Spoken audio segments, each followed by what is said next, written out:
Hello, everyone.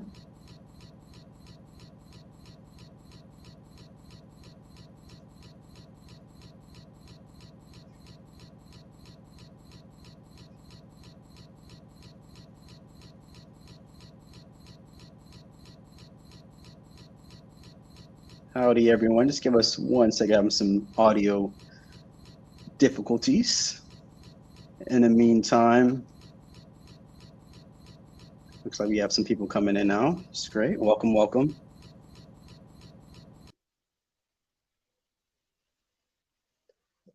All right, so we'll be starting soon.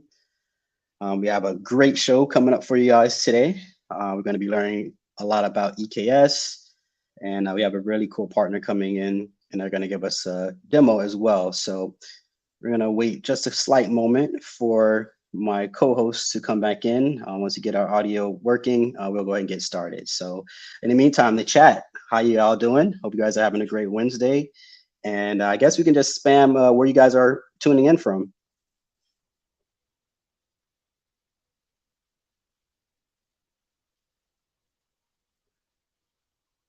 Hello there, Scott. Yeah, Sherlock. Good to see you. Oh, North Carolina. All right, we got some. Oh, UK. Cool, cool, cool. Well, welcome aboard. Hopefully, it's not too late or too early for you all.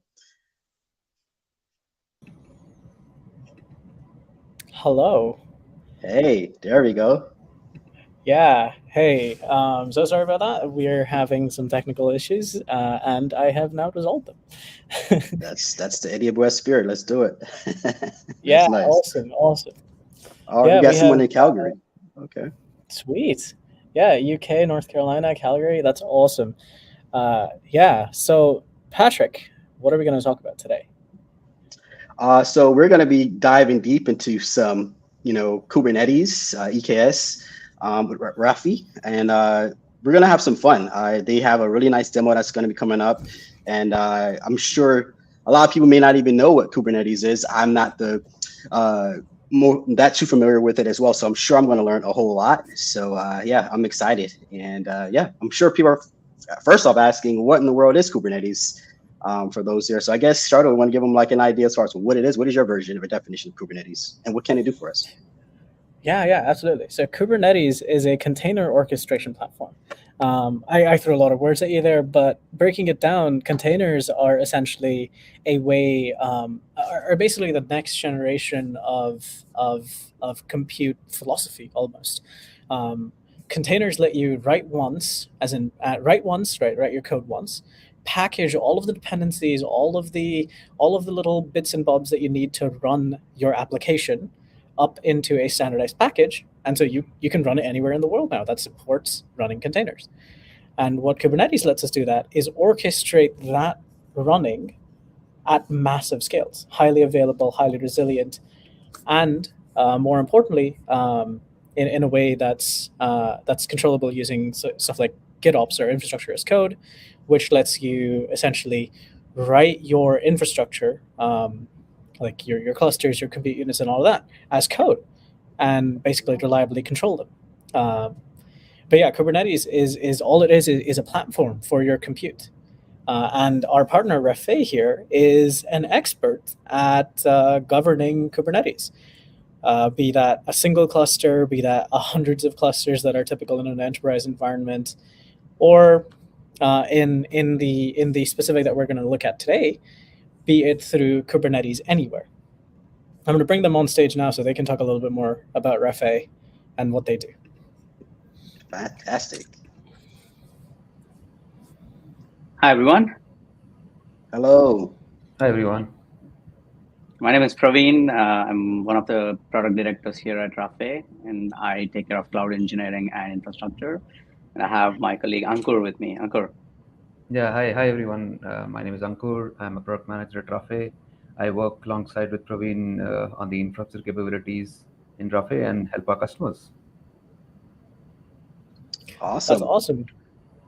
Awesome. So we were just hearing that you're talking about Kubernetes in general, right? But where Rafay comes into this wide world of Kubernetes ecosystem is Rafay is a multi-cloud SaaS-based platform that enables single pane of glass management experience for any cloud, any distro of Kubernetes managed through Rafay's console or our CLI. Or we also enable automation capabilities like using your GitOps pipelines or even Terraform provider. So we also have our own Terraform registry through which we can use Rafay's Kubernetes Terraform registry and manage your clusters that are running anywhere. Oh, nice, nice, nice. Yeah. We provide a single pane of glass, instead of managing different clusters through different vendor portals. So we have a kind of single pane through which you can manage all the Kubernetes cluster types, whether it is bare metal, cloud. We kind of make sure we kind of cover the entire, spectrum of the clusters that are there. Yeah. I'm pretty sure, in recent times, right? Kubernetes is one of those go-to thing for most of the organizations, right? Like, so if you look at the infrastructure journey, typically for any IT organization or any organization in general, right? So people were on data centers with like huge servers, then they kind of brought the total size of servers down to like rack-based servers, and then they compressed it further into like blade servers, right, which are like super thin, super powerful. But then when you look at total efficiency or utilization of these servers, it was hard. So they introduced like this virtualization layer, which enabled making this smaller chunks of your compute power and then running your applications. But then with the introduction of microservice-based architecture, you need like better efficiency and more resiliency. So how do you do that, right? So with containers, you chop them down into finer pieces, which are like compute blocks and called containers, and then you can run your applications on it. But then imagine you on one single physical server running like thousands of containers, right? That's the easy part. Like, how do you orchestrate? How do you manage their life cycle, right? That's where Kubernetes comes into picture. So Kubernetes is like an orchestration platform to manage this like hundreds and thousands of containers in a very streamlined and efficient way to run your applications. End of the day, like that's what you're using your infrastructure for, right? And most of the customers that we are talking to today, like they start Kubernetes as like the de facto next gen platform or infrastructure management utility. And then they start with like a single cluster dev or test environment. And before they realize they have like these hundreds of clusters running in production environments, and people are scrambling to get like this, like tens and hundreds of tools, right, to manage not only the lifecycle of infrastructure, but also their application layer, right? So that's where, like we kind of felt the pain, and we kind of bring all these tooling and all this management capabilities together into that one UI, one CLI, one automation pipeline, right? That's why we were calling it like a single pane of glass experience. And for a large organization, it's like you have like on-prem clusters as well as cloud-based, like EKS, right? And together with Rafay's UI, like what we enable our customers to do is manage both your on-prem as well as cloud, the hybrid environments in a seamless fashion in the same experience. And also, see, creation of cluster is pretty easy, right? Everyone can do it. So what is hard is managing them, about day-to operations that you can perform on those clusters, scaling, upgrading, making sure the upgrades are smooth. That's what Rafay helps in, making sure the flows are very smooth, and the customers don't have to juggle through different tooling and stuff, right? We have made it very easy through our platform to make sure things work smoothly, and with kind of crisp dashboarding and making sure what is going on the cluster. That's where Rafay helps the customers. So yeah, actually, you were talking about how single pane of glass for any kind of Kubernetes cluster. So can you actually kind of walk us through what it would be like if a partner or if a customer wasn't using Rafay? Like, how many tools would they have to juggle? How many different little cube configs would they have to control to get access to these thousands of prod clusters that they're running? Yeah, yeah, Sure. absolutely. Yeah, go on, Praveen. Yeah. Yeah, I was just saying, like, if it was only EKS, for example, right? It's like, Amazon provides a fantastic UI and the EKS Cuddle utility, right? That's for provisioning and managing lifecycle to an extent. But then in a production scenario, typically, you want something for logging and monitoring. You want tools for your audits. You want your tools for I'd say like performance management. You want tools for application deployment. You want automation pipelines, and then you want various tools to even distribute these clusters across various organizations in various teams in the same organization, right? So just by talking about an app deployment, we were able to find like 5 or 10 different tools in this conversation. Ankur can show like how the Rafay UI looks like, what are the different types of clusters we support, what are the various capabilities that we have to offer, right? And whatever we show you on the UI, it's just for the ease of understanding. But then the same capability is available through our CLI or API as well. So you can integrate Rafay's APIs to your automation, and then directly manage your infrastructure through the API or CLI calls as well, or Terraform for that matter. Yeah.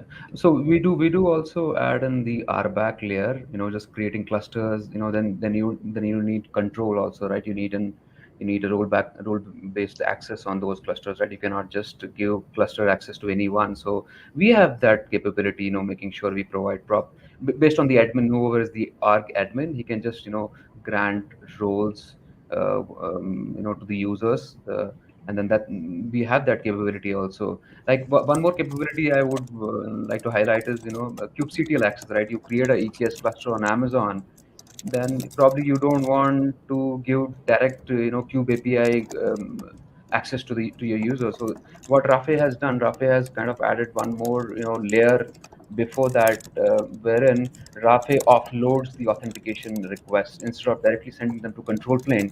We kind of offload these requests, and and make sure Rafay intercepts those requests and authenticates them before sending them to the actual kube API. Instead of loading the actual kube API control plane server, Rafay kind of has added that layer, and responds with the kubectl, responds to the kubectl command. So that is something that we worked on. Maybe I can show you in a couple of minutes how it looks like through our UI, so that users can relate and connect the dots that we are talking about.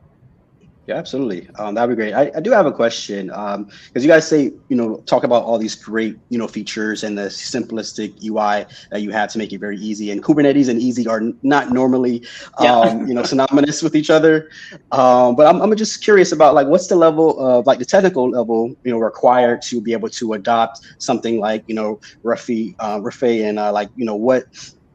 How easy is it to like ramp up, and is there a way that someone like me who just is getting started, how can we easily and adapt to this, because it's always something new that we have to learn. So I'm curious about that.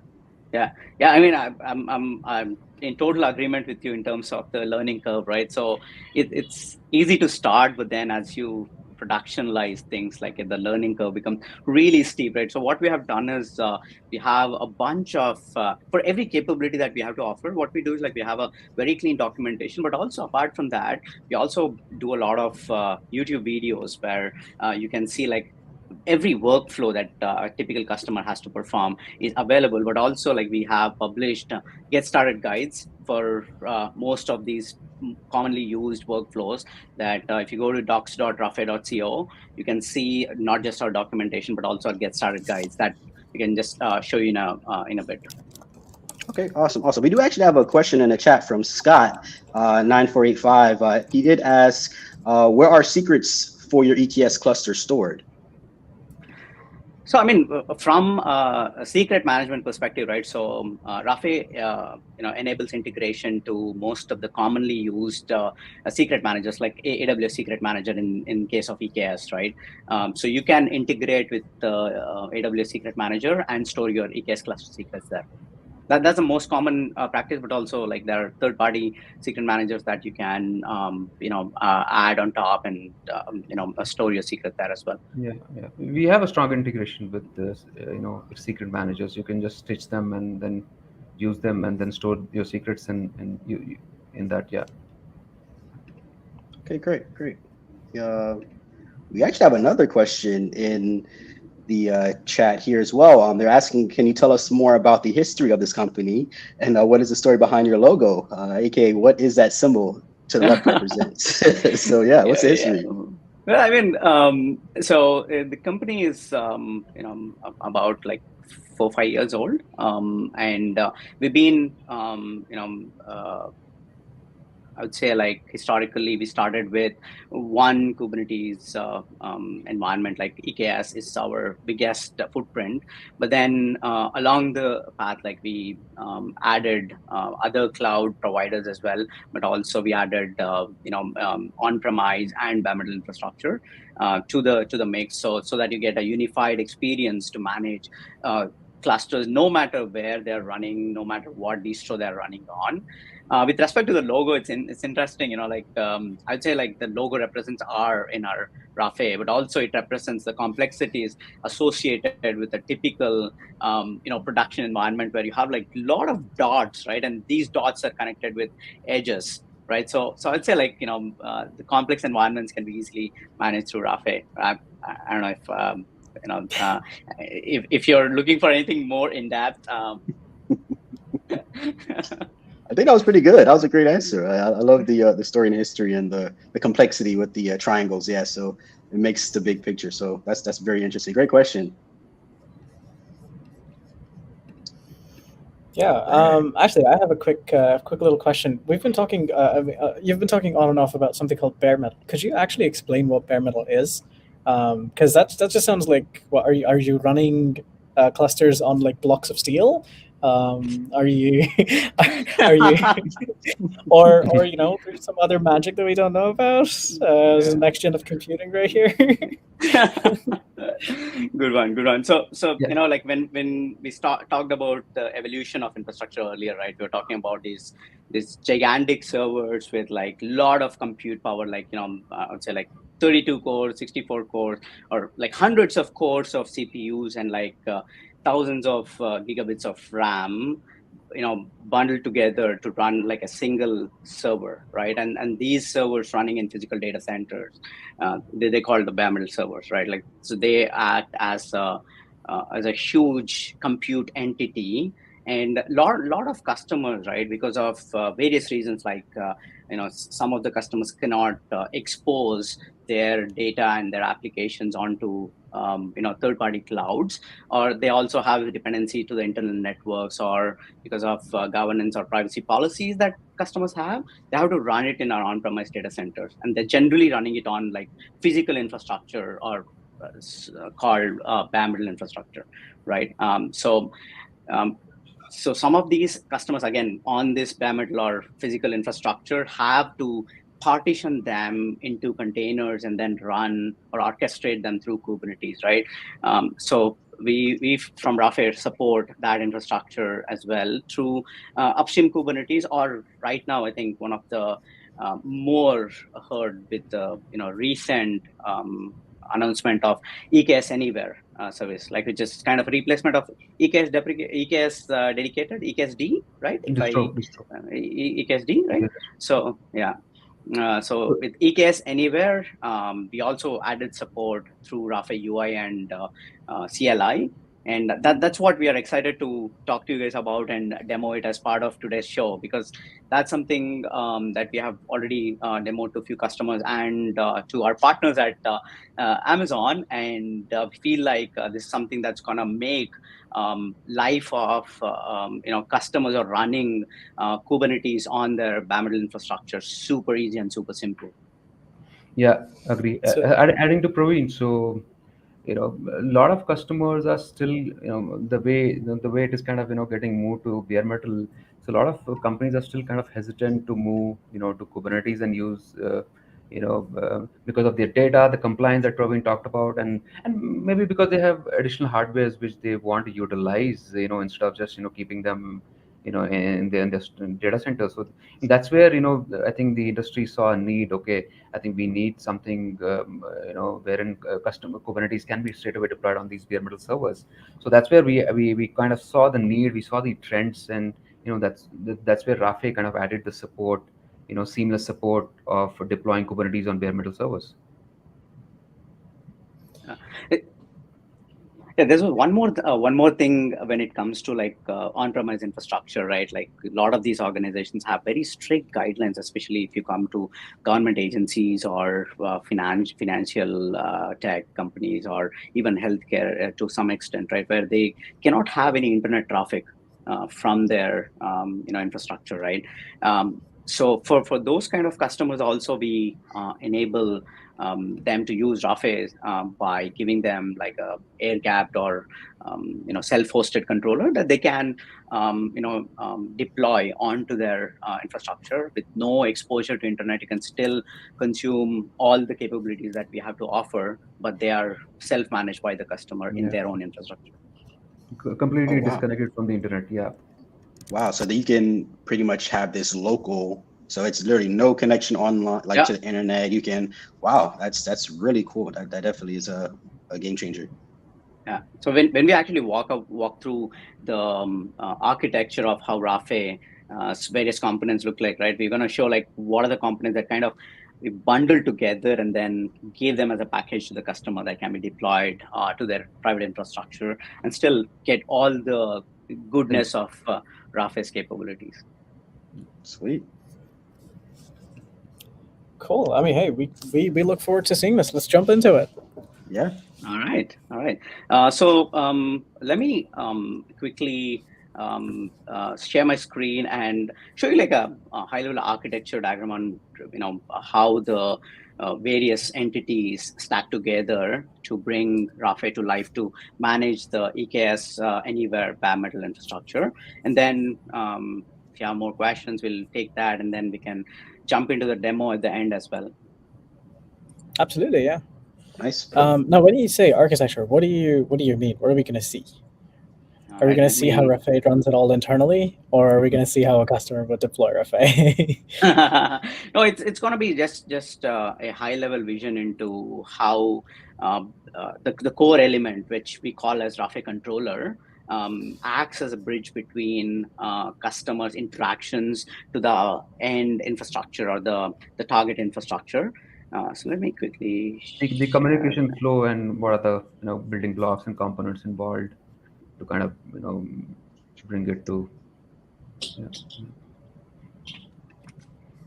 All right. So this is how we kind of represent an end user is using either a CLI based utility or self-service UI that we have, or they can also use like automation capabilities like Terraform provider or GitOps pipelines, right? So we support all of these for a typical EKS or on-prem infrastructure, but for EKS-A anywhere bare metal, we support like CLI and UI to start with, but then the others are following pretty soon. And then we have something called the Rafay controller, right? So this is like the hearts and the brains of the operation that or the capabilities that we provide. And the customer can interact with the controller through these capabilities. And on the right, you see each box represents a private data center. In a typical scenario, you need like either a VPN or jump connectivity to talk to these data centers because they are behind a firewall in private networks. So as part of the demo, we will show like how Rafay enables a secure access to these infrastructure without the need of a VPN connectivity. So what we do is we have something called a Rafay gateway. It's a machine that we're gonna talk about deploying onto your private data centers, which kind of creates that bridge, a secure bridge, as a secure tunnel between Rafay's controller or the user interface to the end infrastructure where the clusters are running. And once on this, we have this is gateways deployed on an admin node, which helps manage the clusters behind the scenes. And we'll also talk about how we're going to create some temporary infrastructure as part of the provisioning process, but then take it out once the cluster is up and running.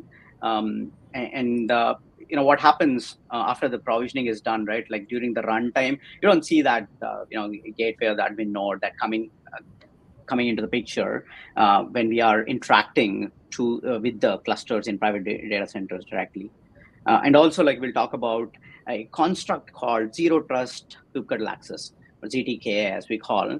This is basically a way we enable secure access to infrastructure, because like most of the organizations have very strict governing policies where we enable only a one-way communication from your cluster to the controller. That way, Rafay's controller is not having a read or write access into your infrastructure or your data plane. Rather, your cluster's control plane has a push access to the controller. That way, your data plane is secure, but also like you're not allowing Rafay to reach to your infrastructure. Rather, it's the other way around.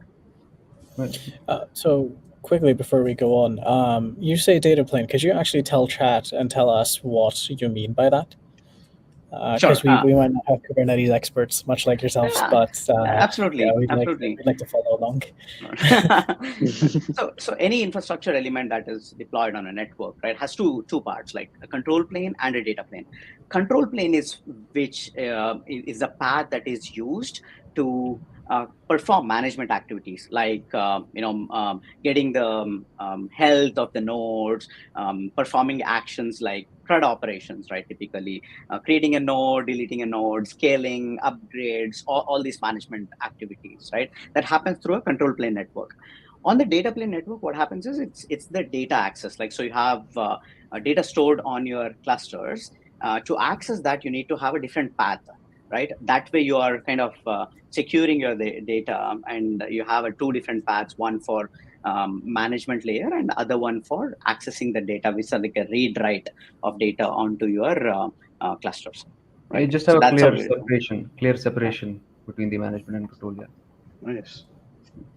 And also, I think Praveen was talking about this gateway component, right? That Rafay, that's kind of creating a connection to the core. The Rafay gateway, it's not an additional machine. It is deployed on the same admin machine. It is just a binary which creates an outbound connection to the controller. So you don't need an additional infrastructure. It is just the same. It's just a component which is deployed on the same admin machine, which is part of the EKS anywhere stack. Understood. So typically, when you're let's say provisioning your EKS-A cluster, and it is by all means a cluster. It's more than one machine. What would the process be? Would you start at the admin node, or would you start at like your cluster machine, so to speak? So when you kind of, let's talk about day one, right? Provisioning. You give your cluster configuration. When I say cluster configuration, the first component is obviously you need a gateway, right? You need a connection from the data center back to the controller so that we can kind of do the provisioning of the cluster from the Rafi controller. So once the gateway is deployed, you kind of give all the configuration of the cluster that you would want to have, which will include hardware, machine details like MAC address, IP, gateway, and all the configuration which is required for EKS bare metal to be fully functional. Once that is done, you just click on, go ahead and click on provisioning. As part of the provisioning workflow, we automatically spawn these. We kind of obviously the gateway component that I was talking about. You need to deploy that component on the admin machine. So because admin machine is required for EKS anywhere, it's just a small installer. You run the command, and then it will be up and running. It will create an outbound connection to our controller, and once that connection is available, that connection helps Rafay to create the provisioning of cluster end to end, right? It'll make sure, because that connection is available, right, for sending commands and making sure to keep track of status of nodes, everything. So that's what we kind of we use that connection. And gateway, you need to install gateway on the admin machine. You need to kind of prepare these machines upfront, for creating or deploying Kubernetes on Right. bare metal servers. Yeah, think of that as day zero, right? Where you're basically, the admin node is anyways a requirement for EKS anywhere. In case of EKS, it is not required because that's cloud-based. But for EKS, anywhere you need an admin box. So what we are doing is we are not asking customers to spin up additional infrastructure to establish their connectivity. Rather, deploy this gateway component, which acts as a bridge, secure tunnel between our controller to the EKS-A anywhere bare metal infrastructure. So you said we don't need like an admin node for the cloud. I'm gonna take the screen share off for a second. But you said you don't need the admin node for the cloud. So how is I guess it's a question for me, but how is EKS like the control plane managed in the cloud? Yeah, because Yeah, like you have direct connectivity to your cloud resources, right? So you basically the connectivity exists already. But Ankur, do you want to take why we don't need like an admin node, but rather can deploy directly onto EKS clusters in this case? Yeah, because in EKS it's on the public cloud, right? AWS. You have credentials to talk to the cloud. So what we do essentially, talk with, when we just ask users to create their credentials, which is it could be role based or access key and secret. Most of the customers mostly use role based credentials. Using that credentials, we kind of talk to AWS and manage the entire cluster. We kind of bring up the entire cluster using that credential. We kind of keep track of the cluster health. We keep track. So we deploy components on that cluster. Using that, we manage the cluster nodes, right? So when you provision the cluster EKS, so we have a concept called blueprinting, right? Blueprint. So once that blueprint gets deployed on the cluster, so some of the services which we call them agents, which will help us to manage the entire EKS cluster, whether it is node health, everything, right? We have, as part of the blueprinting workflow, we install a couple of critical components on that cluster on the node, which helps us to manage that cluster in terms of healthy. That agent make sure the nodes are healthy, and then using that we keep track of the number of nodes, whether it is added, deleted. We have a component running on the cluster, and using the AWS, because it's a public cloud, right? We can interact, and that's how we can manage EKS cluster seamlessly. Yeah, so typical communication requires number one, connectivity, right? And number two, authorization and authentication, right? So what we are doing is because it's public cloud, the internet connectivity exists, and controller and the clusters are able to interact. With respect to Auth-N and Auth-Z, like Ankur said, use a concept called cloud credentials, which are tied to your AWS credentials, right? And the two layers in which you define the authorization for these credentials, right? Number one, you have the credentials, which means like you're authorized to start with, but then what level of authorization you can define with Rafay. Rafay provides you that RBAC capability, where you define like to what credential has what level of access, right? Through which you can perform operations on your clusters, not just provisioning, but also things like scaling up, scaling down, upgrades, application deployments, automation on top of it, and pulling information like logs, cluster health, and cluster configuration, whatever is essential for you to manage cluster operations. So we just expect a 443 outbound connection from the cloud to our controller. It's just a 443 tunnel, no extra port that we ask customers to open. So it's a 443 pure SSL. This is pure secure access, outbound access from your cluster to the controller. Yeah, great. I'm curious. I know you all have, as far as the user interface, and you are pretty much like locking everything down with port 443. Is there any like way that you can like access like the logging? Is that secured? You can see like who's doing things within the UI and yeah, absolutely. Ankur, why don't we share our UI, right? Our prod UI, and show like what are the various provisioning options that we have, what are the capabilities on the left pane that we display, and then also show our dashboard and audit logging. Maybe before I go, I just want to talk about one more capability, right? So if customers they already, suppose they are not using the Rafay platform as of now, but they already have EKS clusters. They already have their existing EKS clusters. what they can do is we seamlessly provide a workflow wherein they can import that cluster. Yeah. They don't have to recreate the cluster Yeah. again from the scratch. They can just import that cluster, existing cluster, EKS cluster, onto Rafay. Rafay provides a very seamless way of converting that important cluster to a Rafay managed cluster, so that from then onwards, once it is converted, Rafay is able to manage the entire cluster from from day one operations onwards, like upgrading, Yeah. scaling, everything can be done through Rafay. So they don't have to tear down their existing clusters. We Yeah. provide a seamless workflow to import it, convert it just within, I think, minutes. Within Yeah. a minute, you are up and running with Rafay. The next day one operations you will be able to perform via Rafay console.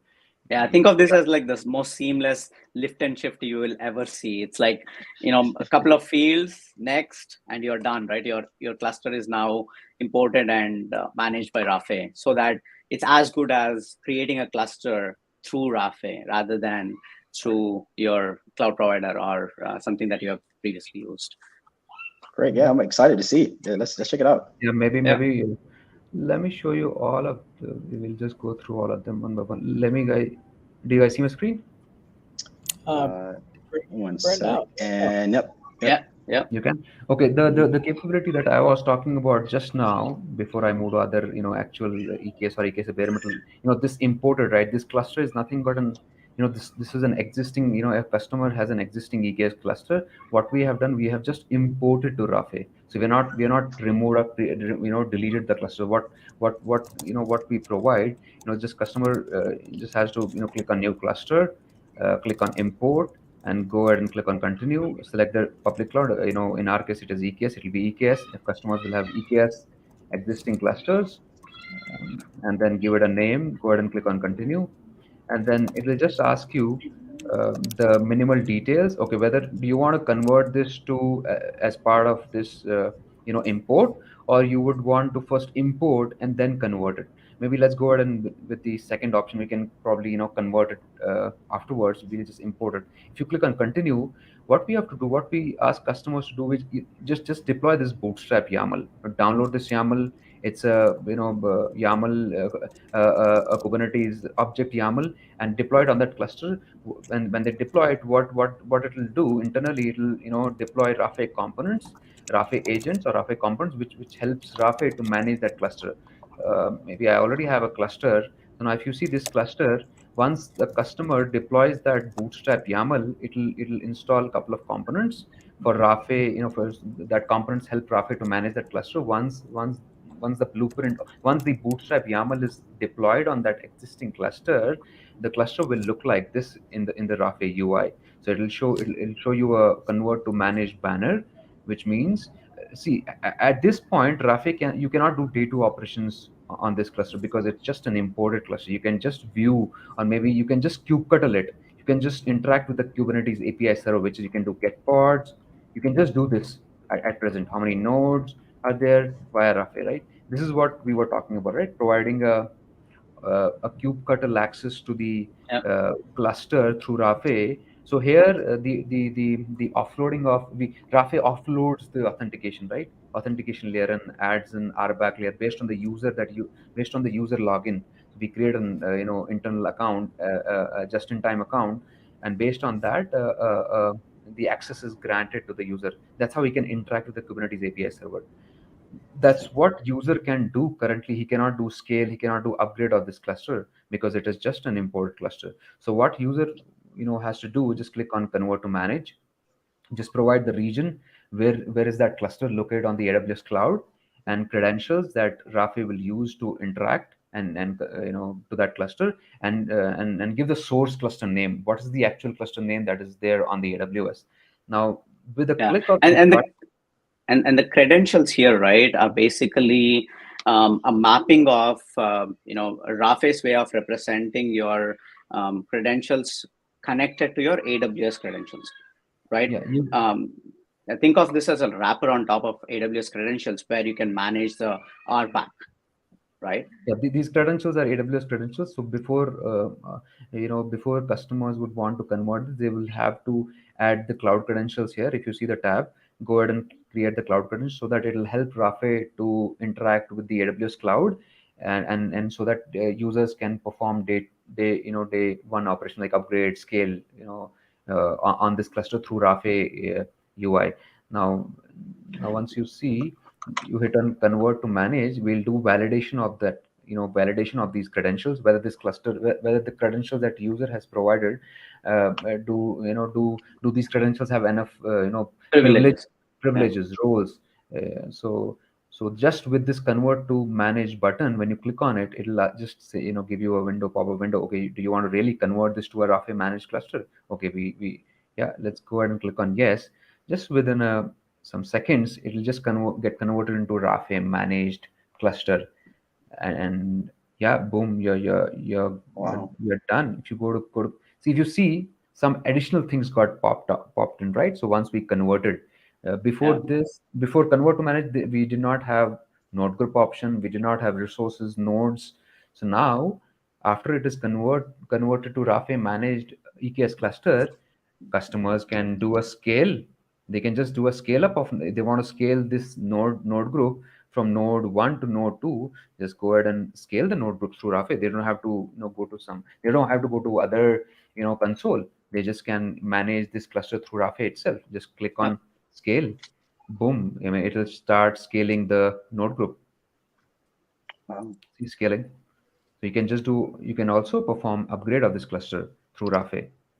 If you see, this is how it looks like after converting into Rafay, managed EKS cluster. You can do upgrades, you can do scale, you can do delete of node group, you can do delete of cluster as well, which will delete the actual EKS cluster from the AWS cloud. Yeah, and like I said, it's like super easy. The lift and shift is pretty much like 2-3 clicks. Yeah, you can also, I think we already spoke about this kubectl access, a secure kubectl access provided by Rafay to interact with the kube API server and run kubectl commands. Now, this is imported type. Second, maybe EKS cluster that we already spoke about it. We also have a capability to provision EKS cluster from Rafay itself. So this is a Rafay managed EKS cluster. Now, to provision an EKS cluster through Rafay, just again a couple of clicks and let's also show the multi-cluster capability, Ankur. Just create cluster and see like how many different type of clusters or different types of environments that we support, right? In public cloud, we support all the major cloud providers. If you go to the data center or edge, you will see that we support like upstream, running on various environments. And also if you go to private cloud, you see like we support EKS-A bare metal and also VMware or vSphere based clusters too. Yeah. And it has the same exact user experience, right? But in a typical non-Rafay world, right, what happens is like every one of these clusters that you have to provision, just for the provisioning, you have different experience, right? Like every provider has their own tool set, their own automation scripts or automation pipelines, right? But with Rafay, it's like one single pane of glass experience with the same experience. Doesn't matter where the cloud, where the clusters are or what distro they are running on. Yeah. So I mean, nature of the industry, where industry is leading to, everyone has an hybrid infrastructure. So imagine if you have a hybrid infrastructure, you just have to go to different vendor consoles. How do you manage those different so many clusters which are being provisioned, which are through a different cloud provider, whether it is bare metal, AWS, you just have to manage them through different consoles. So imagine how difficult, or how it's not difficult, but managing them becomes little difficult, right? So you have to log into different consoles and see, okay, how is the cluster? I want to scale to this cluster, via different vendor consoles. But via Rafay, you just in the single screen you can do whatever you can see the you can see the health of the cluster, right? Can you go to the dashboard, Ankur? Right now, dashboard may not have much data, but yeah, this is what we show currently. Go to the audit logs, right? Go to the audit logs. I think that's what Patrick was interested in. Go to the dashboard and the audit logs, right? There we go. See, everything, everything that Ankur just did, like you can see the top of the stack. If you see kubectl access I did right to the cluster, it shows okay, user logged in. He was just trying to interact with kubectl agent on this particular cluster. Nice, nice. This is good. I like to see what's going on, especially when you're managing so many, different clusters from different, environments. Yeah, you have a managing the management stuff is like it can be very very tedious. So this definitely the single pane of glass is really good to keep everything intact. You can quickly make changes, don't have to forget any logins, and you have it here. You know what's going on, what's wrong, and you can really put out a fire if there's one. You need to scale up, scale in. It's definitely a great way to do things like this. This simple. It's pretty incredible. So absolutely, if you see at the scale of the node group, so this audit, just has that information. Okay, who did the scale? On which cluster scale operation was performed? So as you said, audits are very important, right? Just to keep track of user activity, what is going on. Yeah. And Ankur, if you go to the groups, right, let's show the RBAC capability as well. Nice. And before you go over that, how long are these logs stored? Do you guys keep a certain for them for a certain period of time? I didn't see the option to export them, but I'm just curious, how long are these stored? So if you see this, you can export. You can see the export on the top right. Mm-hmm. Okay, nice. Based on these, we store it for a month right now. 1 month, yeah. Right. Yeah. So, but if you want to export or export automatically to any of your other infrastructure, right? So if you want to export this log to Splunk or any other tools that you're using at the org level, right, you can always do that. So, okay, cool, good to know. Let's go back to the cluster screen. Yeah, so for EKS, as we discussed, right, we can also provision the EKS clusters through Rafay. Just a couple of clicks, click on public cloud, AWS, EKS. Maybe let us go ahead and click on continue. Once you turn continue, just fill up this form. What are the cloud credentials that you would want to use, and region that you would want to use to create a cluster. What is the Kubernetes distro you want to deploy? Which version you want to deploy, and how many node groups you want, how many nodes you want. Everything can just, you can just give all this configuration, and Rafay is good to go. You just click on save. You can also look at the how does it look like. Some people are very comfortable with the YAMLs, right? They want to. Some people probably may not be comfortable with the UI. They're just very automation driven. They want to, they are very familiar with the schema. They'll just, make sure proper fields are populated and click on save. And then, boom, you click on provision. It will start provisioning this EKS cluster through Rafay. Sweet. This is how, this is how this experience is very seamless, right? You don't have to, just a couple of options, save, provision, boom, your cluster is good to, it will start provisioning through the Rafay console. Yeah. So let's say the cluster that you just built. This one. How much more effort? Yeah, well, no. I mean, just the one that we walked through it now. How much effort would it be to build something like that just through the AWS UI? Is it even possible? Yeah. I mean, obviously AWS UI is so seamless. It also has all the user-friendly building blocks. You just the same experience, I would say. Just give a couple of options, and then you are good to go in AWS console as well. I mean, absolutely, yeah. I mean, like we are not completely changing the way users are experienced with AWS console, right? So we're not giving them a whole new workflow. Rather, we are actually enhancing it by, wherever we can streamline or compress the workflow by, providing capabilities to, I would say, reduce the total number of steps. That's what we are doing here, right? So this is completely possible with AWS console as well, like the provisioning. But then, like, as you go into more complex operations, right, it might not be straightforward with AWS console because the integrations are with external tooling as well. For example, like our GitOps pipeline, right? Generally, customers use various CI/CD tools to automate and enable this GitOps workflows. But what we have done is we have integrated that into Rafay console itself. So you don't need to have a third-party CI/CD tooling. Rather, just have Rafay and don't worry about anything else. Yeah, agree. So one more advantage we pro, suppose you have, as I was talking about blueprinting, right? So what you can do, you can prepare a blueprint which will have, the application add-ons or all the, different type of applications, right? Bundled in a blueprint. And what you can do as part of day one itself, you can just give that blueprint. Maybe I'll show. If you see this blueprint, right? You can create a blueprint. And blueprint can have multiple add-ons, which are part of the application, right? A big application, application is usually divided into different small chunks, right? So you can, create a blueprint, which will deploy your application or all the add-ons that you are looking, basically you are looking forward, right? You want to deploy those add-ons on an EKS cluster. You can just create a blueprint, stitch those add-ons, and as part of the cluster creation itself, you can mention that blueprint that you probably want to deploy on the cluster once the cluster provisioning is done.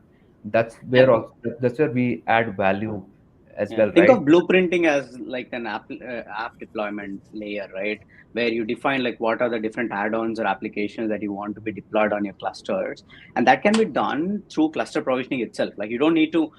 I mean, you can do it separately, but then as part of your cluster provisioning, you can also say like once my cluster is provisioned, now deploy these add-ons or these applications on top, right? That can be Yeah. done in the same workflow. It's with like Yeah. one-click experience. As part of the provisioning, you probably, you would want to deploy those add-ons. Yeah, you can do that as part of provisioning itself. Once the cluster creation is complete, it will deploy those add-ons on that cluster. You can also do it, once the cluster is provisioning. Once the cluster is provisioned, you can create a blueprint and then just deploy it using this capability called update blueprint. Just select the blueprint that you have created and then select the version, save and publish, and it will start, deploying those add-ons to that cluster.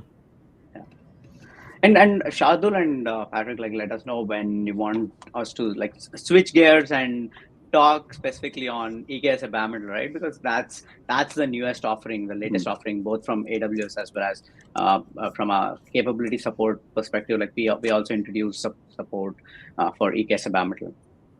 Cool. I do want to, as far as just ask a question. How can I'm just coming into here? I just joined the chat on the Twitch stream or the YouTube stream. How can I do this myself? How can I get started? Like where direct me to what we need to do to see this. Sure. Yeah. Sure. If you go to either our Rafay.co webpage, you have get started option where you can get like a 7-day free trial.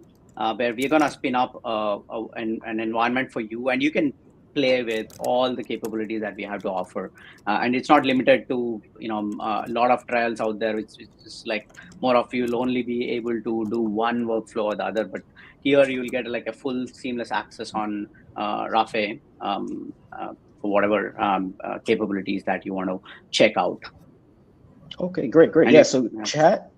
If you look in the comments, there is a post of the website. So yeah, go ahead and check it out, and you guys can definitely do a free trial and see how it goes. So yeah, we definitely would love to see a lot of people get engaged and try this out. This is amazing for me, and we have a lot of partners that can also vouch for it.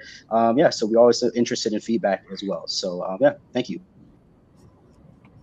Absolutely, and for those who sign up for a free trial, right? Like at any point, we have a very strong support and solutions team. So whenever you need any support or you need any help to perform like a custom workflow that is very specific to you, feel free to reach out to us through the support channel, and more than happy to do some hand holding to get you up to speed on Rafay's capabilities as well. Yeah, absolutely. Cool. Yeah, actually, I just had a quick question about this dashboard that we're looking at. How does Rafay extract the machine metrics, like the CPU usage, the memory pressure, and all of that stuff? Like, because that seems very cool. Just to add like a moment's notice, you can see how utilized or underutilized your cluster is. So like, how absolutely. do you do that? Yeah. So what we are doing is, if you remember the Bootstrap YAML that Ankur was talking about earlier, right? So what we are doing is we are deploying super lightweight agents onto your cluster, right? In generic terminology, we are deploying few components which are super lightweight. They're not really competing with resources on your cluster. And what they are doing is they are churning out the machine logs to Rafay controller in periodic times. And using those logs, we are able to calculate those utilizations and show them on the dashboard here. If you go to dashboard, Ankur, just go to the dashboard view. Yeah, here you can also see like the resource utilization. If you pick a specific cluster, we show like what kind of Nodes. utilization. Yeah, what kind of utilization you have. We also have a cost management feature that we recently announced, and with that, we also tell you like what is the utilization from a costing perspective, right? So let's say you have a cluster with like 100 CPUs and 1000 GB RAM, out of which what is the effective utilization, right? And how much are you paying to the provider for that, right? And we also recommend the optimization base for you to have most optimized utilization of your resources, right? Because like the whole Kubernetes game anybody's playing is to get like the most out of their infrastructure, right? So we actually offer this cost management capability, which tells you, what your utilization is and what's the efficiency technically, right? But also you can define things like quotas. Like if you have a shared cluster between multiple teams, you can define quota like what is one team's maximum available quota, so that they are not starving the other teams in the same cluster for resources, right? So we also do all these cool features on top of like the general lifecycle management. Yeah. I mean, yeah, I mean, on the cluster, the Kubernetes seems, trending, and people are going towards this particular, trend. But it also has a cost associated to it, right? Which we realize, and that's where we added this cost management capability, wherein it will give a holistic overview of the cluster and what are the resources being used, what are underutilized, and where do we need to more give a clues to the user where he would want to optimize things, right? It can Yeah, grow over a yeah, period of time, right? It can give a it provides a very holistic metrics, okay, so that users can take actions accordingly, so that they don't have to deal with high cost infrastructure costs, right, in the end. yeah. Wow. Makes sense. Yeah.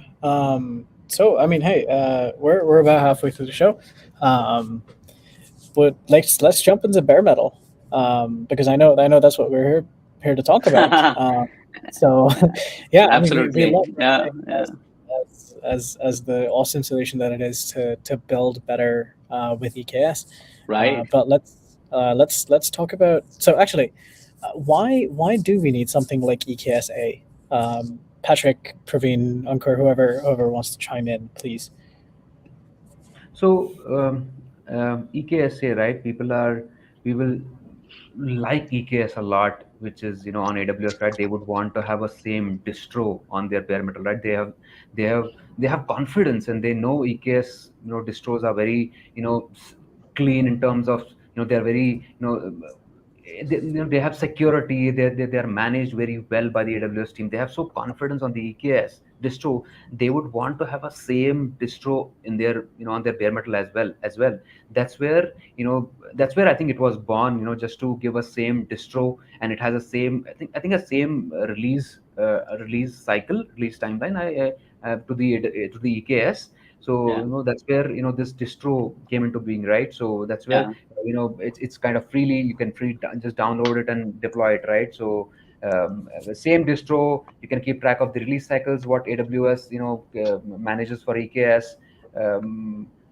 I think that's where this bare metal EKS-A bare metal got into right into the market, right? Wherein we saw a need, like AWS, Amazon saw a need. Okay, I think they would want to have a same distro in their bare metal as well. So I think that's where it was born. I would, Mm. I know like Patrick or Shardul, you can actually do a better pitch of EKS than me, but let me give it a shot, right? So, looking at the stats, like purely by numbers, like EKS is the most used Kubernetes solution out there, right? And customers are so familiar with, the EKS as a, Kubernetes solution and the release cycles, right? So they're so well adapted to that. Now, there are a bunch of customers who has like on-prem environments as well. Like we talked about hybrid earlier, right? Because some of these applications or some of the infrastructure elements cannot be moved to cloud because of whatever reasons the customers have. Like they can be privacy reasons, they can be security and compliance reasons, right? And these infrastructures are running either on bare metal or through vSphere or on VMware, right? If customers wants to use the same EKS solution on their on-prem environments, it's not possible, right? Because you need like internet connectivity, you need connectivity to your AWS infrastructure. So what do you do, right? And that's where I think EKS-A enables the same experience, the same goodness of EKS onto this private environment, which have limited connectivity to internet or are sitting behind a firewall with a lot of restrictions. They're not like, you cannot do like a outbound internet access as such, but EKS-A kind of enables the same goodness into your bare metal or vSphere environments. And the solution that we have brought in, is primarily for bare metal, but then we're gonna get to vSphere solution pretty soon. But even for bare metal, right? There's certain limitations in terms of you needing like a special connectivity through VPN or Jambox or which kind of connectivity patterns to your private infrastructure, right? So we kind of eliminate that overhead and bring in this concept of Rafay gateway, which enables seamless management of your EKS-A infrastructure as well through the same Rafay UI that our customers are familiar with. And also adding to Praveen, also why EKS anyway, right? It provides a seamless migration path in the future, right? If customers who probably want to move to cloud in future, Yeah. and use EKS on cloud, they can get started with this bare metal EKS-A offering, and then it provides it provides a lot of integrations with AWS services as well in future, right? They can easily migrate to EKS in future if they would want to. Yeah, great point. And I think to add on to that is a lot of companies have these on-premise servers that they invested quite a bit of money and Yeah. they need to use them. So you may not be necessarily completely be able to completely migrate. It may be within the roadmap down the line, but what can we do now? And this gives them the opportunity to use EKS anywhere.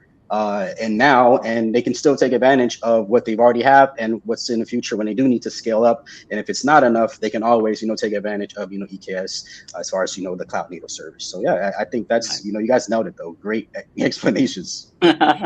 Sure, thanks, Patrick. Like if we were to talk about like why do you need Rafay, right, for EKS-A bare metal? Like already AWS provides like a toolkit, which is kind of EKS Scuttle plus which kind of helps you provision EKS-A, right? So what we are bringing to the table is a easy to use web UI and CLI through which customers can have the existing experience through which they were deploying and managing the lifecycle of EKS clusters.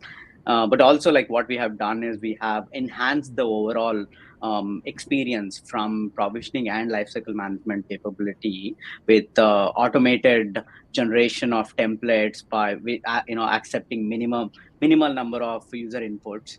Otherwise, like the user has to go and create this big template which will be used for provisioning purposes. But also, like as we go through the demo, we will see like we have something called a debug channel, which enables customers to get some insights into provisioning and debugging. Even in cases where the provisioning itself fails, you can use debug channel to get some insights out of it and see like why it failed, what are the underlying reasons, right? Then we like I said, we eliminate the need for connectivity tools like VPN by using this Rafay gateway, which creates like a secure tunnel, which also adheres with your security and compliance policies, and much more. Right? We also enable more resiliency through automated config backups or CRDs, which can be used for rollback or fix forward in case of failures, like upgrade failures, right? So we will talk about all this as part of the demo, but I just wanted to call out on a high level what are some of the benefits that we bring to the table and why it's a good idea for customers to manage their EKS-A infrastructure through Rafay's management capabilities. Awesome. Makes sense. Yeah, let's have a look at it. Yeah, so if you see, I already have a couple of clusters, but probably I will show you how what exactly do you need for to provision the CKSA bare metal cluster.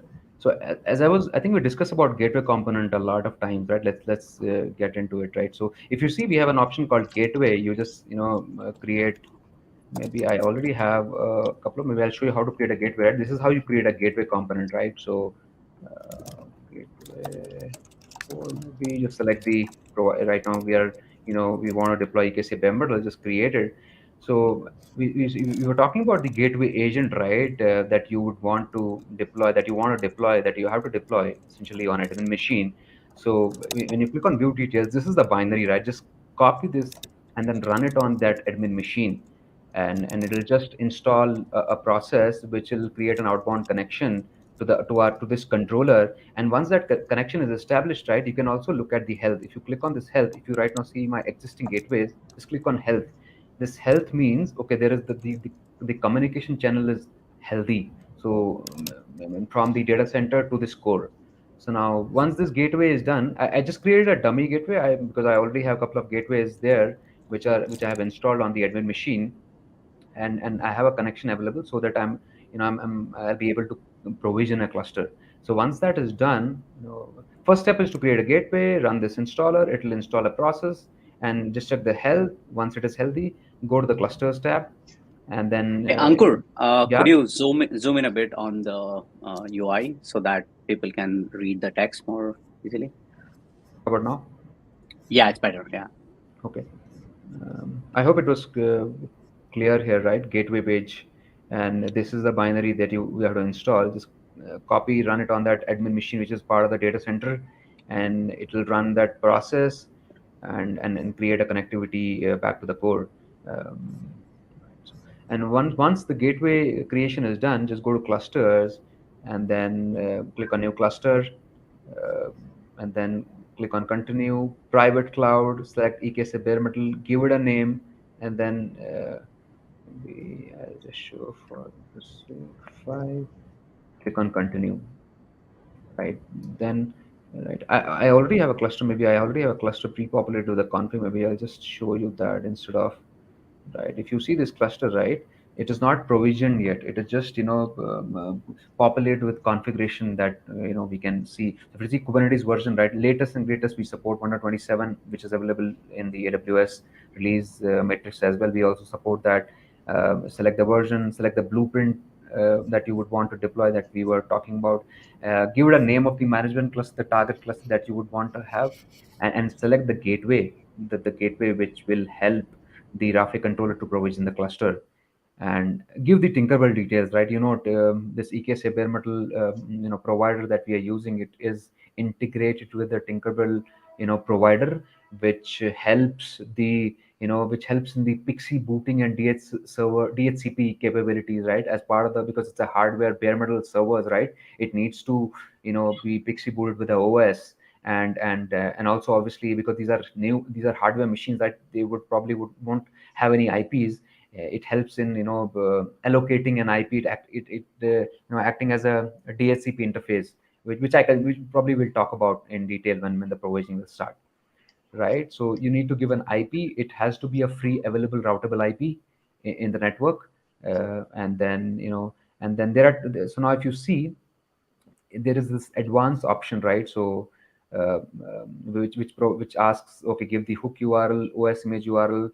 So if you have these OS in your private repository, suppose when I say hook images, right, these image this hook image is nothing but a tiny image, tiny OS, tiny OS, which is required for a hardware to be it's a very minimalistic OS, which is to bring the hardware in a usable form, right? It is not the actual US, but it's the minimal OS that is required for a hardware to be usable. And then if you right now we probably won't we don't we pull it from the ECR repo that AWS has. So but you can provide the URL as well if it is hosted in your private repo. Yeah, And if it's a also, custom image, then you can use it as well. But right now we are using the default image from yeah, ECR. from the ECR. These are hosted in your local registry, just go ahead and give the URL, and it'll pull those images from that repo. Now there is one more option called. You had something, So yeah, Shardul? quick question. So this hook image, why do we? I mean, this might be a novice question, but why do we need something like a hook image to provision a cluster? Like, won't these machines already be sitting kind of next to each other? And can't we just say, hey, in the local network, just go talk to the other machines? No, these are required. See, because these are see now you are using hardwares, right? Which that hardware won't have anything, and no OS. How will you Yeah. do that, right? You need a minimalistic software to talk to OS, right? This is a very tiny pre-packaged OS, very tiny weight, which is deployed on the hardware so that it becomes usable for other things, so that you can interact with the hardware. Otherwise, how will you interact with the hardware? It doesn't have anything. It is just vanilla hardware. Yeah, yep. It's bare metal.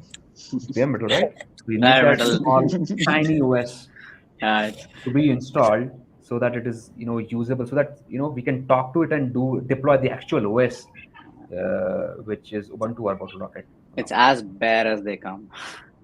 Make sense, Shardul? Yeah. That makes sense. That makes sense. So essentially, we can't really talk to just talk to raw machines. We have to have Yeah, some kind. Absolutely. We have to have someone listening on the other side, and that's what Yes. the hook image essentially very does. true. Very true. For- yeah. It has not only, it has two images, right? It has VM Linux, which is the OS. It has this init. These are in memory. It's an in memory OS, and the init RAM, which is required for this OS to boot and load to the hardware. So now one more option you see is template config, right? It is an optional, but when I say template config, right? Suppose customers would want to customize the template, right? They can add a template configuration. If you don't want to add a template configuration, that is also okay. But if you want to customize the template based on your needs, you can just add a template config as well. Just give a name. We pre-populate the Tinkerville IP that we gave earlier, and gateway IP. That in the gateway IP you can fetch. Just click on this gateway IP. It'll just give you the IP and just paste it here. Select the platform, OS, and most of the things we pre-populate and the network interface. So this is not mandatory. This is up to user. Suppose when I say not mandatory, right? Suppose maybe let me try to show you. Now if you click on create template, right? So it gives you this a big template which is required it's required for Tinkerbell, right? To for actions. It has a couple of actions in place. So now suppose a user would want to get some kernel console logs, right? More verbosity in the kernel logs. When the OS boots up with the operating system, they would want more verbosity in the logs so that they can clearly see if something is wrong. They want to clearly see with these kernel logs, right? Right now, I think they are suppressed. If you don't, I think it has some default value. If you don't provide any options, it is suppressed. But if you would want to maybe add some console logs so that you can see when the machine is booting, right? You can see more logs so that you can clearly see what exactly is happening, and debug in case of failures. But as I said, it's not mandatory, but if user would want to customize, if user would want to add some user data to an OS, right, he can just add it. He can just add it in the, you know, in the template, and save and use that template to create a cluster. Maybe for the demo purpose, I would not use a template, but yeah, it's up to user. Just cancel it. Now, the second is machine config, right? Machine config is required to give, you need to give selectors to your machines, right? Okay, what are these?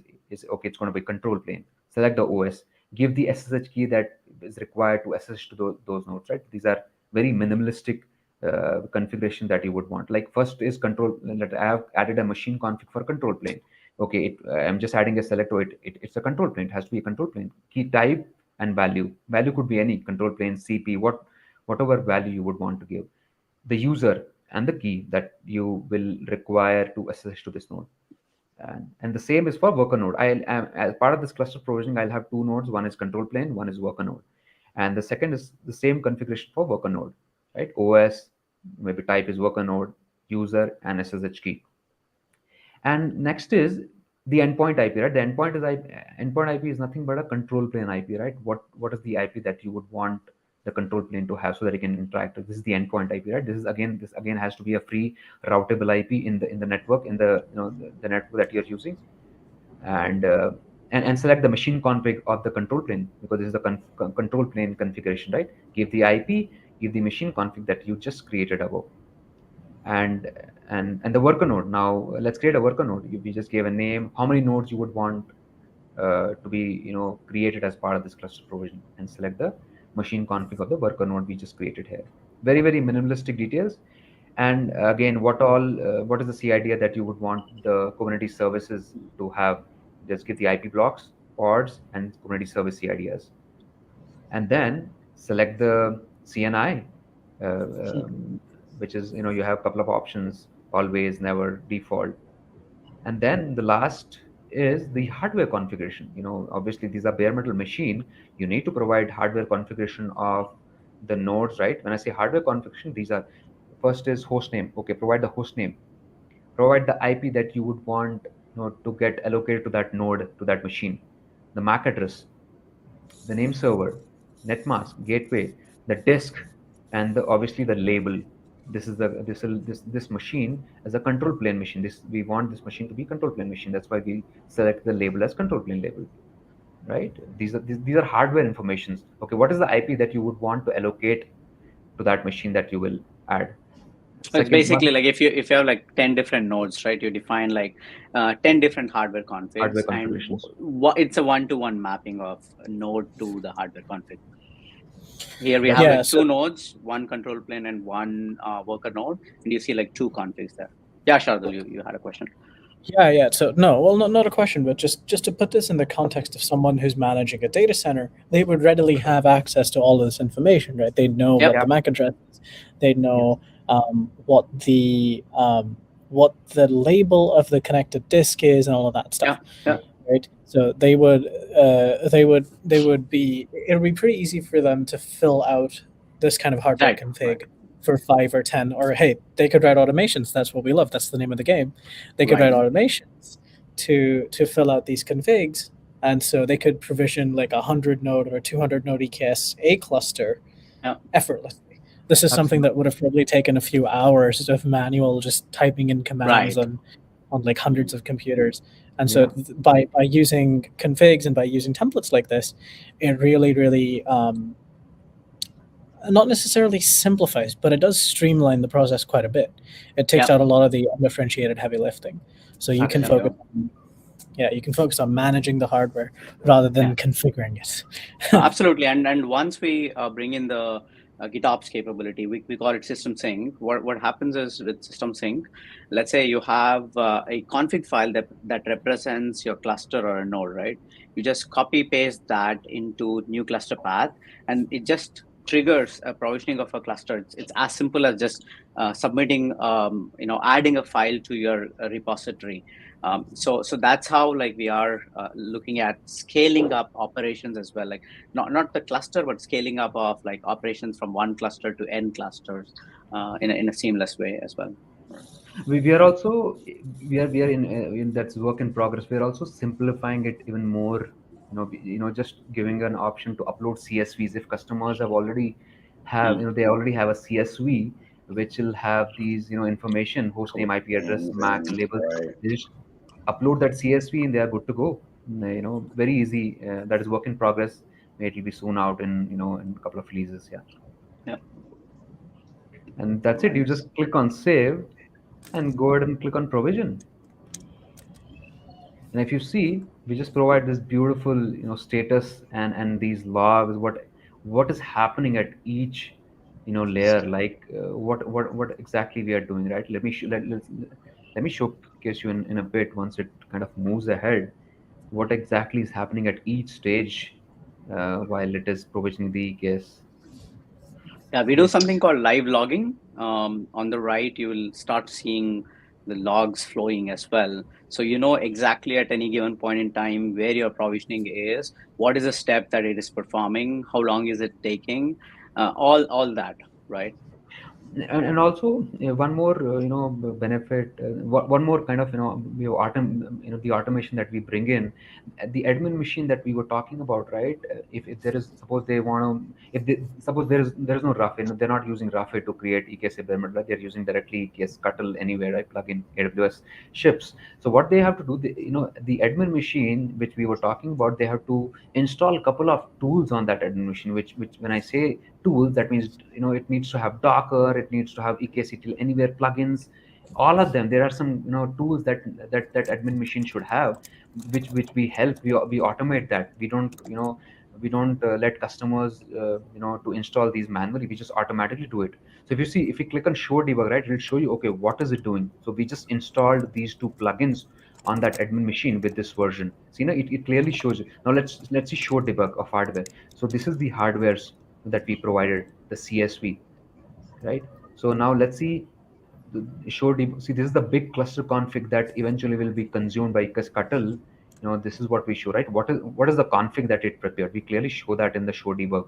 We want to make sure we provide as much visibility to the Yeah. user, what is happening at each step. That's what we kind of provide value at. Yeah. Right. If Rafay was not there, this is a very simple example, right? There are only two nodes, standard configurations, and all that. But you have to create that configuration file yourself, and then use it as an input parameter to your EKS Scuttle based command, and then that's when the provisioning starts. But then the management is again another complexity that Mm. comes in without Rafay.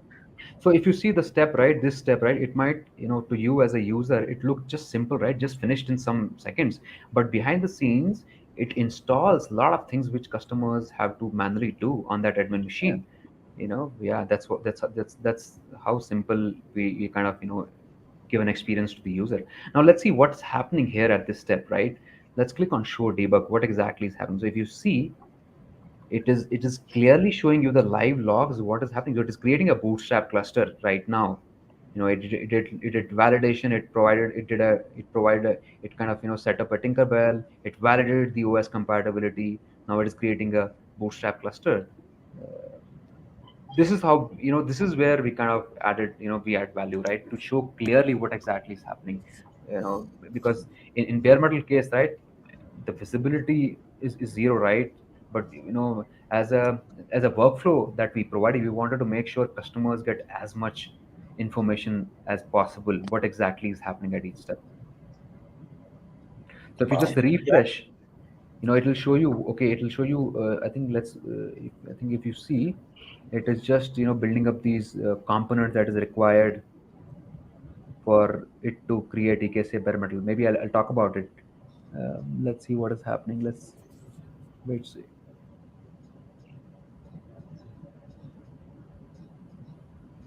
Yeah, it is just installing these Tinkerbell components which are required for it to for it to work. Any questions you had, Shardul? Meanwhile. Yeah, I mean, I actually have a fun story about this because we were testing this in the background. Well, not in the background, but like a few weeks ago, when Rafay when Rafay released this amazing feature, and this debug and this logging, this live logging thing, Yeah. basically saved me like 10 hours of banging my head against the wall, because like first off, I mean, we were trying to provision this, out in a data center, so it was inherently like I wasn't sitting next to the machines. They were just somewhere out in the ether, in space for all I know. And Rafay's like remote logging solution actually let me see what was going on inside each of these bare metal machines, which I probably wouldn't have even known, and that let me really figure out why the provisioning was failing initially.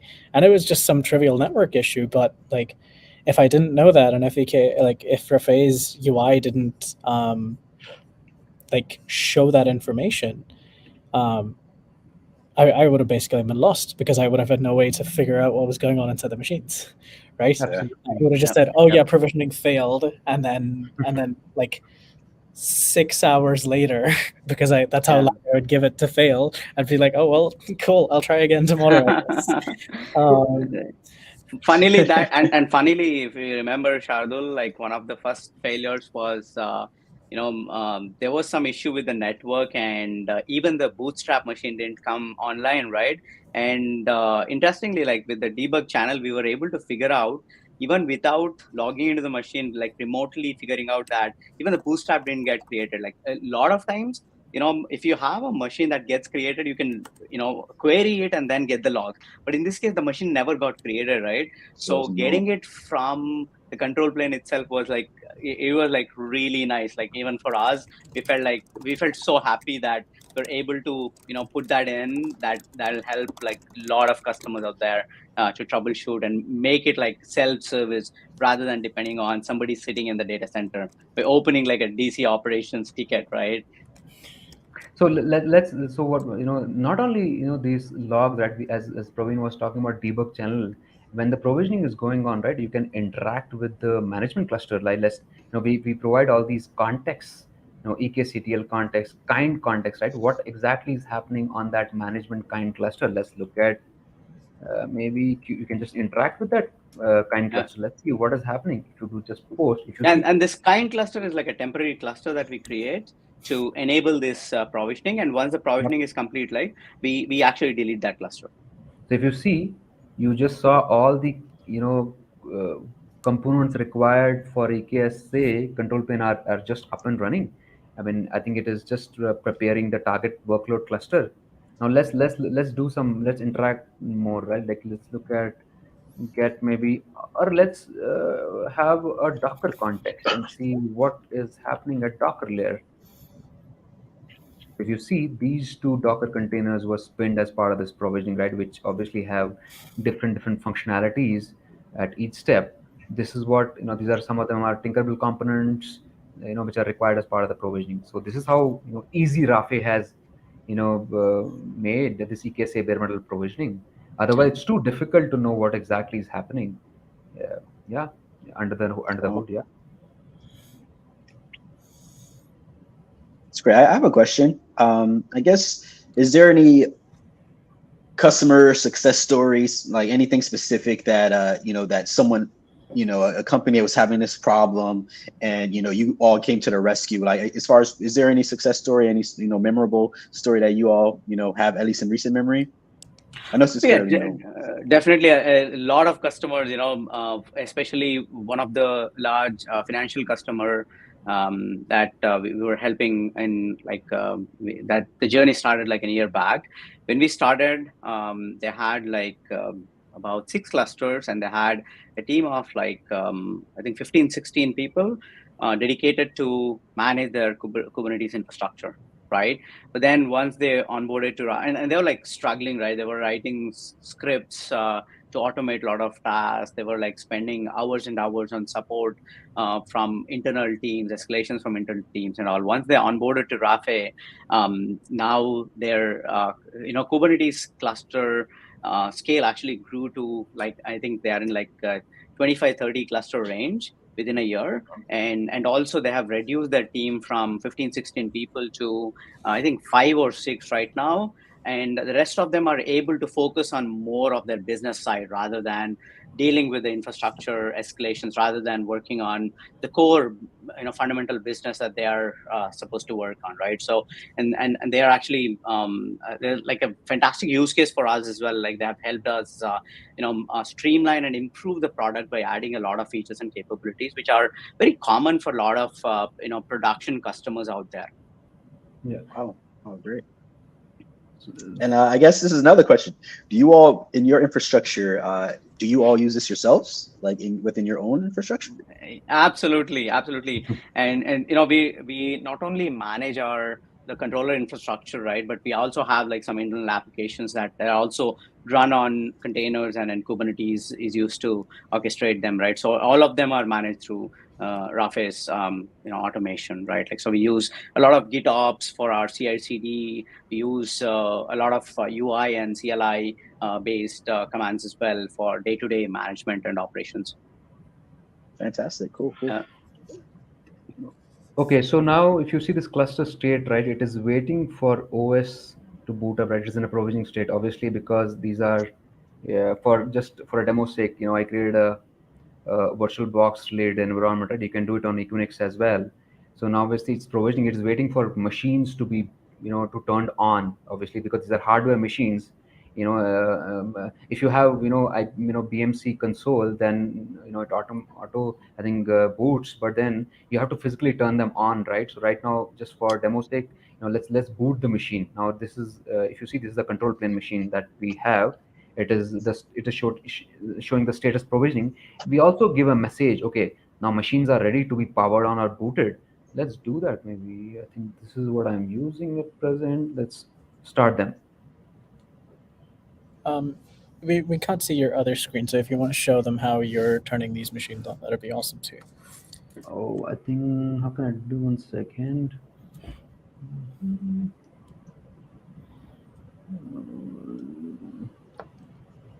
So let me present.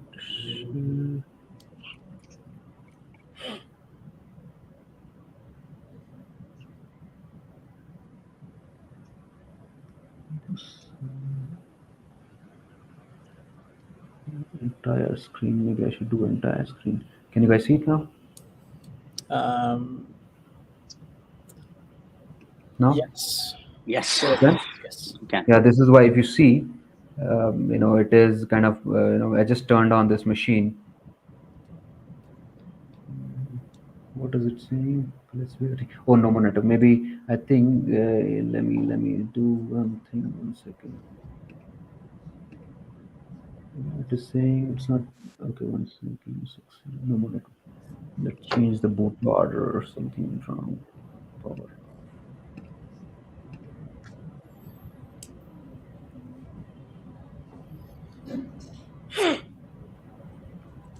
So yeah, this is acting like your controller machine for these physical servers. Yeah. Right?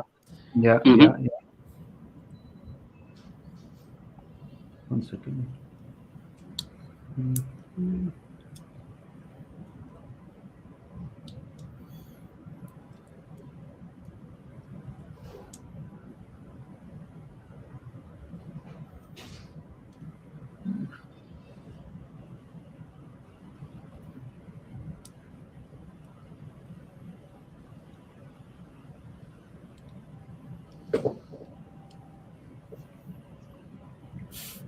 Are the demo gods angry with us? Let's see. Yeah. Let's see. Should work. Yeah. Maybe.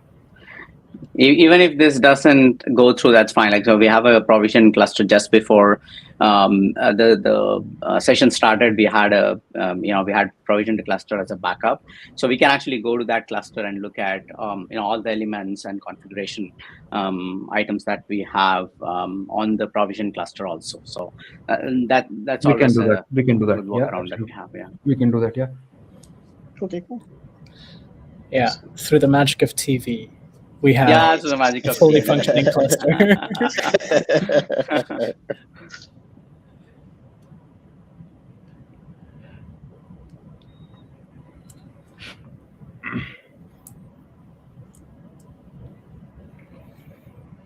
I think something is off.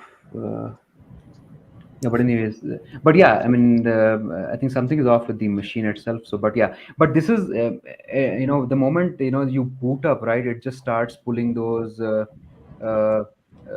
tiny OS, and then it'll once that is installed, it'll start pulling the actual operating system that you would have selected from the Yeah. ECR or whatever repo, right, register you would have given as part of the configuration. It'll start pulling and then start deploying them, and then you can also keep track of status of those machines. Maybe let me go ahead and show the existing cluster. Yeah. If you Yeah, see this, all it is pending is like boot up and then applying the specs. So we should just actually go to go to this machine and show. if you see, this is what happens, right? So let me show you one more local cluster. Where is that? I just created. This should be.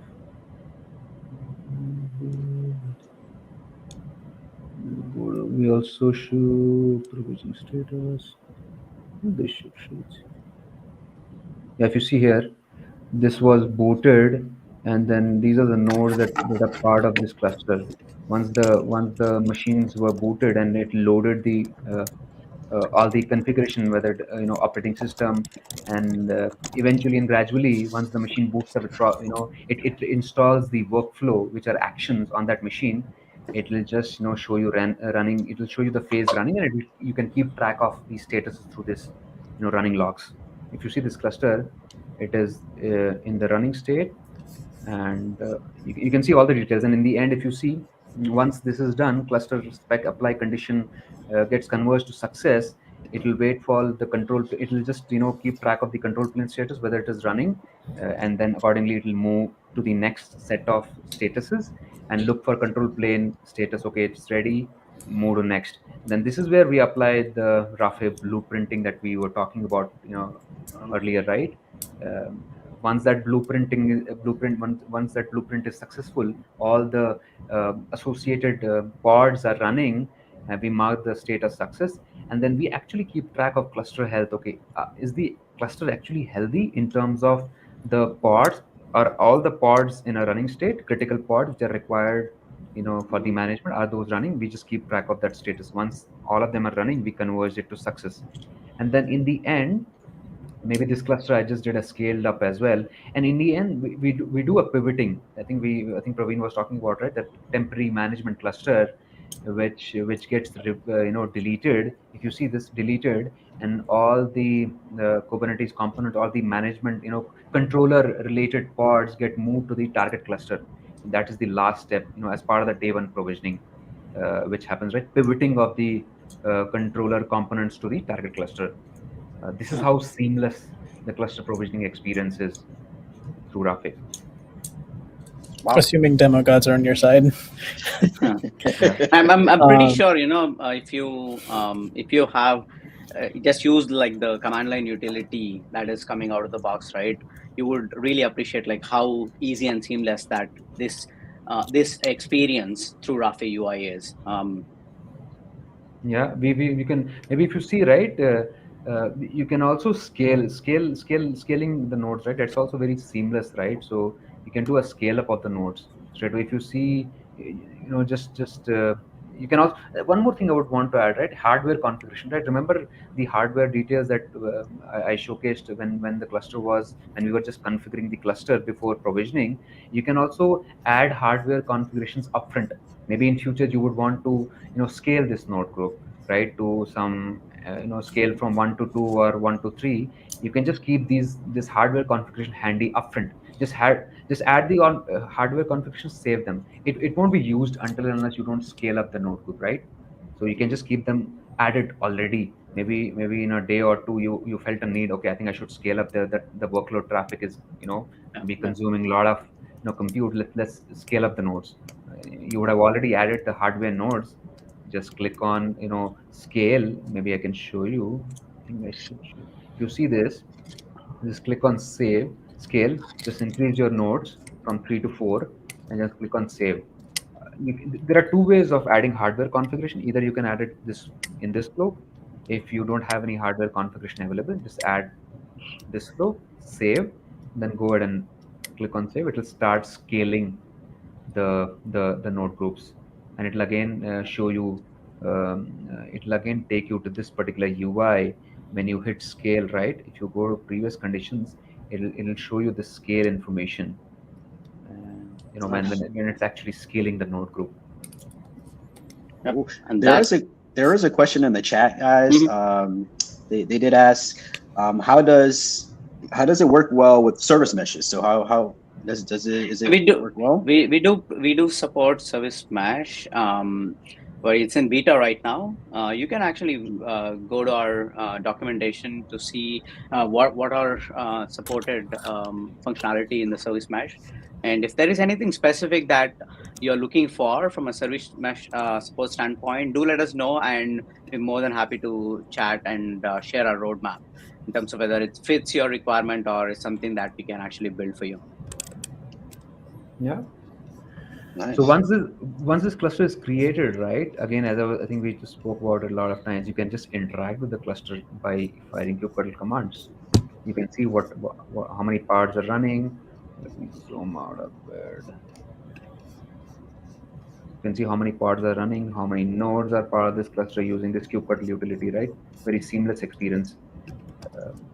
How many control planes. You can also start deploying the workloads on this cluster from now onwards. Yeah. We also provide, apart from scaling, right? We also provide upgrade capability. Just go ahead and upgrade. If you want to upgrade this cluster from 1.26 to next latest version, just provide the version and provide the hardware configuration, that is required for upgrading, right? Because these are bare metal servers, right? You need a spare hardware based on the number of nodes that you're running to kind of migrate and bring this new hardware up to speed with the new Kubernetes version and upgrade the cluster seamlessly.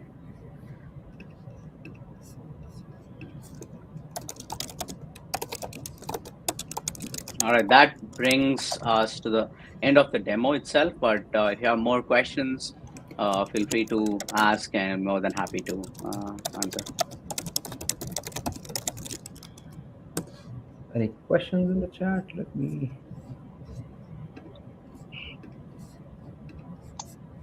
Yeah, we got another one. They're asking. They said, "Thank you. What's the best way to get in contact with the dev product team?"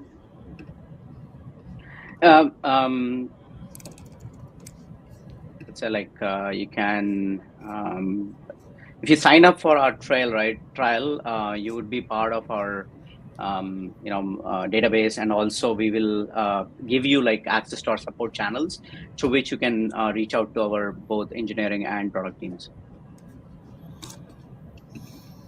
You can also reach out to me or Ankur on LinkedIn, and if you have anything specific that you want to chat about, more than happy to engage in the conversation. Yeah, reach out to me. Send us an email, OneNote, or message us on LinkedIn. We'll be happy to have a conversation and take it forward.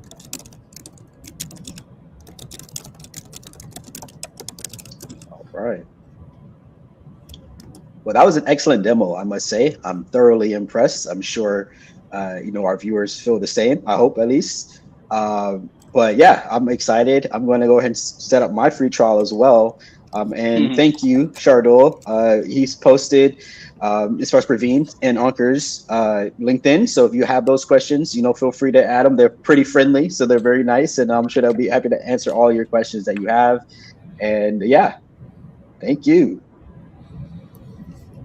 And hey, if you have any other questions, please reach out to both our guests, and you can see our emails right under our little names. Reach out to Patrick or myself, and we can talk about Rafay, AWS, whatever you want. And be sure to join us next week for our new partner and a brand new episode with new hosts, new co-hosts, and new guests, and new everything. Awesome. Awesome. It was fantastic talking to you guys, and thank you so much for taking time to listen in today. And again, Patrick and Shardul, thank you so much for hosting us and giving us an opportunity to share our beautiful product with your audience. Thank you. Thanks a lot, Thank you. Shardul, Patrick. Appreciate. Feel free to reach out to us, discuss further. Thank you. Thank you. Awesome, Cheers, everyone. That awesome. was See you great. next I loved week. it. Thank you. Bye bye. See you guys. Thank you. Good one, Bye, guys. guys. Bye bye. Bye bye. Bye bye.